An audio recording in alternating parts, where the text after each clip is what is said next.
ಇದ್ರೆ ನಮ್ಮ ಹತ್ರ ಬಂದು ಕೇಳಬೇಕು. ನಮ್ಮನ್ನ ಏನು ಕೇಳೋದು ಇಲ್ಲ, ಅವ್ರ ಇಷ್ಟಾನುಸಾರ ಏನಾದ್ರು ಮಾಡ್ಕೊಂಡಿದ್ರೆ ನಾವೇನು ಮಾಡೋಕ್ಕಾಗಲ್ಲ. ಇದು ಎಲ್ಲ ನಾವು ಒಡಂಬಡಿಕೆ. ಆಸ್ಪತ್ರೆ ನಮ್ಮದೇ, ಸಿಬ್ಬಂದಿ ನಮ್ಮದೇ, ಅಧಿಕ ಒಂದು ವ್ಯವಸ್ಥೆಗಳು ಅವರು ಉಚಿತವಾಗಿ ಕೊಡ್ತಾರೆ. ನಮ್ಮ ಜನರಿಗೆ ಹೆಚ್ಚಿನ ಸೇವೆಗಳು ಸಿಗುತ್ತೆ.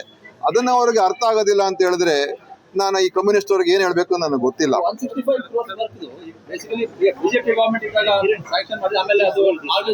ನೋಡ್ರಪ್ಪ, ಇದು ನಮ್ಮ ಸರ್ಕಾರ ಬಂದ್ಮೇಲೆ ಮಾಡಿರುವಂತದ್ದು. ಸುಮ್ಮನೆ ಏನೇನೋ ಮಾತಾಡೋದು ಅವಶ್ಯಕತೆ ಏನಿಲ್ಲ. ಬಿಜೆಪಿ ಅವರು ಸರ್ಕಾರಕ್ಕೂ ಇದಕ್ಕೂ ಯಾವ ಕನೆಕ್ಷನ್ ಇಲ್ಲ, ಏನೂ ಇಲ್ಲ, ಝೀರೋ.